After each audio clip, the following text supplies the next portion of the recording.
Mga kababayan, talakayin po natin ngayon sa ating video analysis na ito ang kahalagahan ng magiging testimonya ni Saldico sakaling ito po ay bumaliktad at sakaling kanyang itutuga at kanyang ibubulgar ang lawak at lalim ng involvement ni Marcos Jr.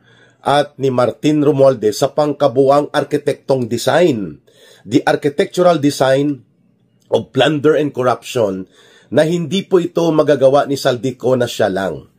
Kaya, on the part of Saldico to protect himself na hindi po siya solong makukulong at mapaparusahan, ay nararapat po na ibulgar niya ang buong operational design at kung paano na ipatupad ang more than 1 trillion pesos na pandarambong at mga pagnanakaw sa flood control projects na ito. Hindi po ito kayang gawin ni Saldico. He is not the president. He is not the speaker of the house. Wala po sa kanya ang otoridad na to para gawin ito.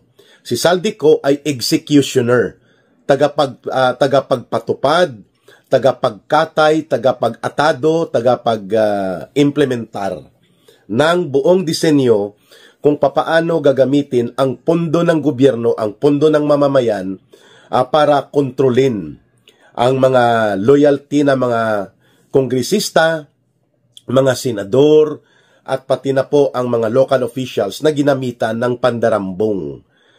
Pinalaganap at ginawang institutionalized ang bureaucratic corruption, lahat ng antas at level at lahat po ng sangay ng gobyerno ay pinayagan na gumawa ng pangungurakot. Sapagkat pagbalik po ng gobyerno na hindi na nagpapatupad ng decisibong pamumuno, kagaya po nito ni Marcos at nila Romualdez na puro na political ambition and puro na personal na interest ng pagpapayaman at pagpapanatili sa poder ang naging direksyon ng ginawa nila, at hindi kagaya ng nakaraang administrasyon ni former President Duterte na may umiiral na fear factor na tinatawag. Dito kay Marcos wala. At in fact, hindi lang walang fear factor at walang certainty of conviction in court kapag ikaw ay kinasuhan, hindi ka nga hinahabol eh. Basta loyal ka lang sa gobyerno, basta wala kang gagawin na hakbang na ikaw ay bumabangga sa interes ng gobyernong ito, at lalo pa kung ikaw ay magiging kasabwat nila para wasakin at durugin ang Duterte political camp, ay okay na gumawa ka ng katarantaduhan at kalokohan upang manatili ang loyalty mo. Lalo na if it involves pagnanakaw. Kasi nagnanakaw din po sila halos lahat. Mga kababayan, halos lahat po sa gobyerno ni Marcos, mula kay Marcos mismo pababa, ay pinayagan ang pagnanakaw. Kung kaya nagkaroon ng isang monster sa pagnanakaw na ang pangalan ay Saldico. Kaya, wala pong hakbang talaga si Marcos Jr. at sila Martin Romualdez at ang buong otoridad ng gobyerno sa ilalim ni Marcos Jr. na habulin at papanagutin sa batas itong si Saldico. That's not the intention of Marcos and Romualdez. Their intention is patakasin si Saldico. Ibig sabihin po, papalabasin na nagtago, nagtakas na, tumakas, kaya hindi na maimbestigahan. Hindi na po siya tutuga, hindi na nila mapipiga, at wala na pong makukuha na mga anumang detalye kung paano isinagawa ang malawakan at napaka-iskandaluso na pandarambong sa kaban ng bayan na tinatawag ng crime of the century in the modern political and government history ng Pilipinas. Ayan. So mahalagang punto po ito na si Saldico is one of the most important witnesses, if not the most important witness. Marami pa po ito kasi gang of six yan ang nagme-maintain ng kasindikatuhan, no? Kung paano na ang disenyo ni Marcos at Romualdez na gamitin ang pondo sa panunuhol, pamimili ng artificial loyalty ng mga gobernador, mayors, ng mga local officials, ng mga members of Congress and even ng mga senador na nakinabang sa kanya at sa kanilang disenyo ng mandambong tayo, mandrobo tayo, Basta, kunwari may project. Pero wag niyong banggain ang administrasyon. Ito din po ang ginamit na panunuhol na pundo para sa mga komunistang teroristang CPP, NPA, NDF. At si Saldico ay ang personally privy na sa mga meetings ng CPP, NPA, NDF, no, na mga operatiba pang-urban, kasama yan si Saldico na itinuro ng isang dating opisyal na kausap ko personally, not under the Duterte or Aquino administration, no? Iba. Itong opisyal na ito, mataas ang inabot niya, naging undersecretary sa dalawang very sensitive agencies of government. Security sector at the same time sa Department of Justice. Ayan, may ideya na kayo ha. Malapit ito sa pamilya Marcos. At nung bata pa siya, no? At ito ay abogado.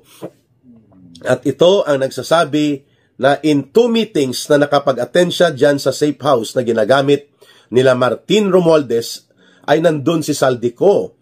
At nandun din po ang mga urban operatives na ito ng CPP, NPA, NDF, the likes of Franz Castro, itong sila Brosas, at mayroon pang mga underground individuals o mga leaders na hindi niya ma-identify, na nagmi-meeting sila. I'm talking about October 2024.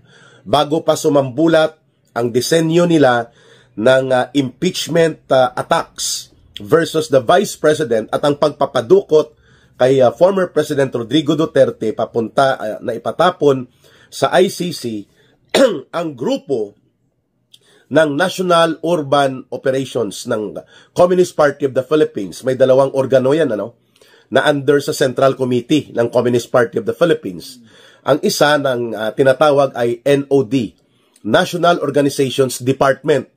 Ito po ang nag-o-organize papunta sa mga basic sector sa urban areas.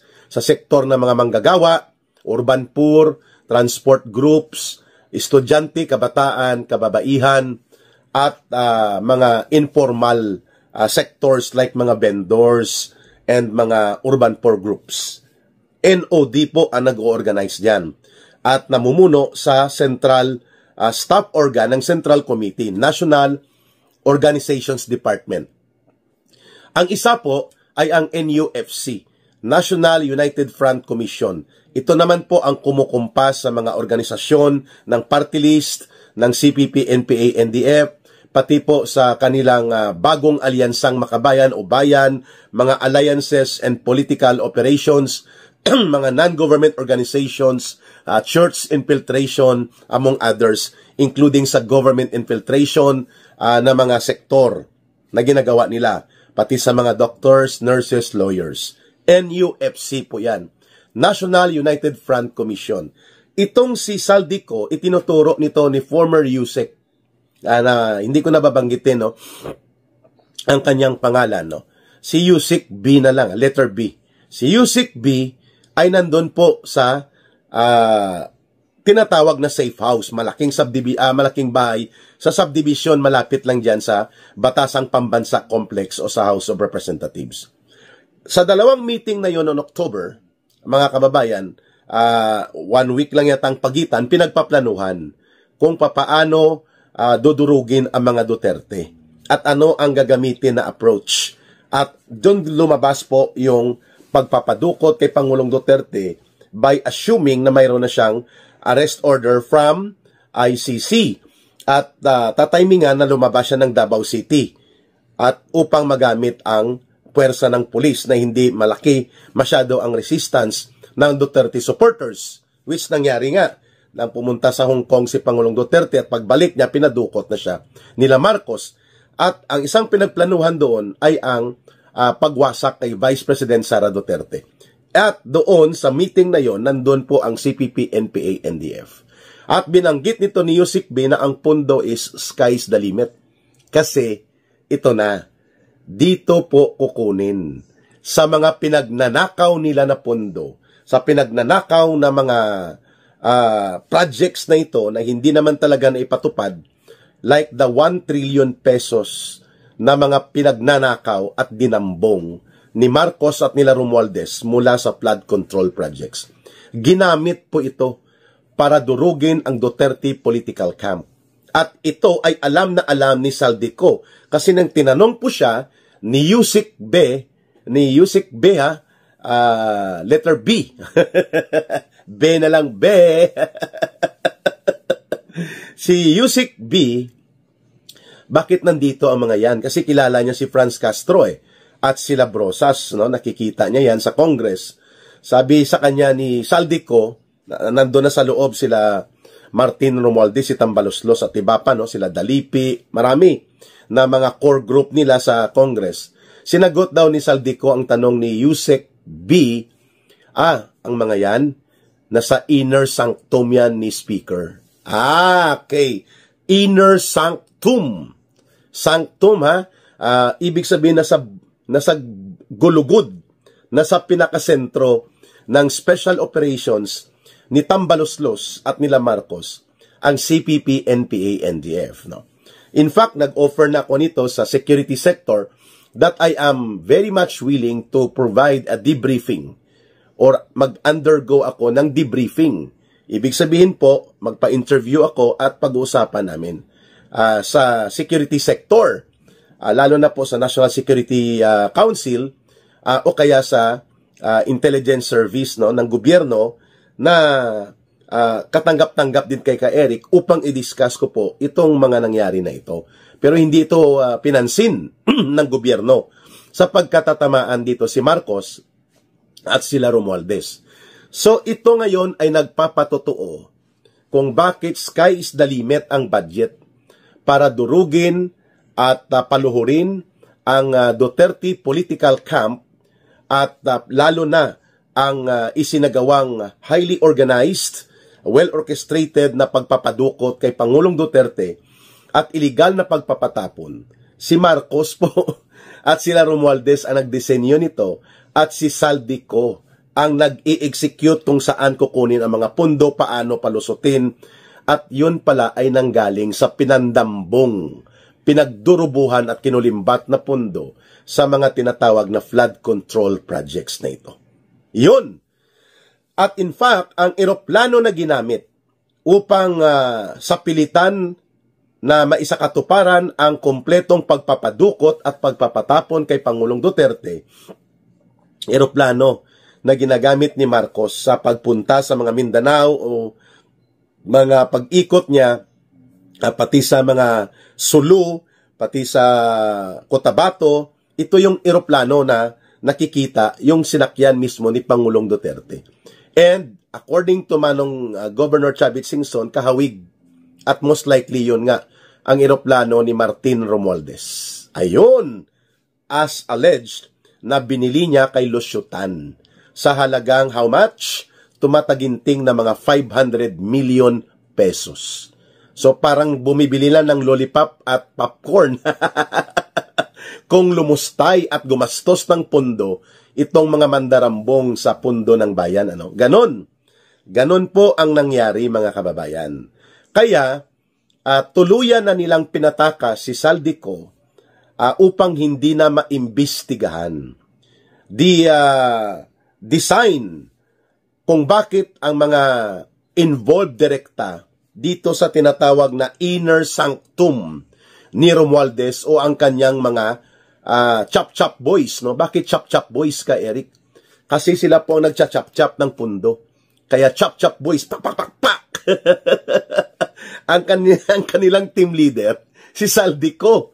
Ang mga minention dyan na small committee na taga-chop-chop, taga-katay ng budget at kung paano mapalusot itong mga may dalawang termino, no? Sagasa at parking. Pag sinabing sagasa, ilalaglag nila ang proyekto na hindi na coordinated or ang amount of projects. Halimbawa, 1 billion sa First District of Manila, hindi na yan minsan kino-coordinate sa congressman. Sasabihan na lang ang congressman may pinasok doon na 1 billion. Si Saldico ang gumagawa niyan. Ayan po ang kanyang papel bilang chief executioner ng pagnanakaw at pandarambong sa ilalim ni Marcos at Romualdez. Ang 1 billion na yan, project yan ni Speaker. Pero mayroon ka dyan, may 50 million ka, kami na mag-implement.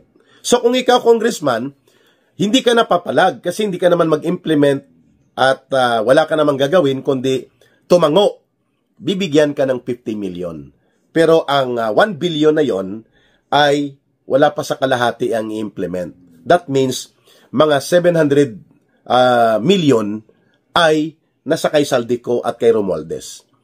Pag-usapan natin, we have more than 300, how many? Sorry, we have more than 250 districts ng mga congressman sa Pilipinas. Kay Saldico alone, kaya niya magpalusot ng as high, as much as 13.8 billion pesos na hindi na nire-request ng district congressman, inaariglo na direkta doon sa DPWH and then titimbrihan na lang ang congressman. Yan ang ibinulgar mismo ni Congressman Toby Chanco. At nag-alarm na at medyo naririnig na ang ating mga side